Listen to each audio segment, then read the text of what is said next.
தமிழ் சினிமாவில் முன்னணி நடிகராக புகழின் உச்சத்தில் இருப்பவர் தான் நடிகர் அஜித் குமார். இவர் நடிப்பில் 2 வருடங்களுக்கு பிறகு தற்போது விடாமுயற்சி திரைப்படம் வெளியாகி இருக்கிறது. இந்த படத்தை திரையரங்குகளில் காண ரசிகர்கள் மற்றும் சினிமா நட்சத்திரங்கள் என அனைவரும் ஆவலோடு காத்து கொண்டிருந்தார்கள். ரசிகர்கள் மற்றும் திரைப்பிரபலங்கள் அனைவரும் படத்தை பார்த்து பாசிட்டிவ் விமர்சனங்களை கொடுத்து வருகிறார்கள். கடந்த 6ஆம் தேதி பிரம்மாண்டமாக வெளியாகி வசூல் வேட்டை நடித்துக் கொண்டிருக்கிறது. வெளியான முதல் நாளில் உலக அளவில் கிட்டத்தட்ட 60 கோடி வரை வசூலித்து சாதனை படைத்தது. தற்போது 2வது நாளாக பாக்ஸ் ஆபீஸில் அதிரடி காட்டும் விடாமுயற்சி திரைப்படம் 2 நாட்கள் முடிவில் உலக அளவில் 100 கோடியை கடந்திருப்பதாக பாக்ஸ் ஆபீஸ் வட்டாரங்கள் தெரிவிக்கின்றன. மேலும் அடுத்து விடுமுறை நாட்கள் வருவதால் நிச்சயம் இப்படத்தின் வசூல் புதிய உச்சத்தை தொடும் என்று எதிர்பார்க்கப்படுகிறது.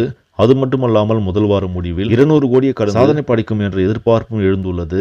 சரி நம்பளே, இந்த செய்தி உங்களுக்கு பிடிச்சிருந்தா லைக் பண்ணுங்க, ஷேர் பண்ணுங்க, மறக்காம நியூஸ் தமிழ் சேனலை சப்ஸ்கிரைப் பண்ணுங்க. அடுத்த வீடியோவில் சந்திக்கலாம். நன்றி.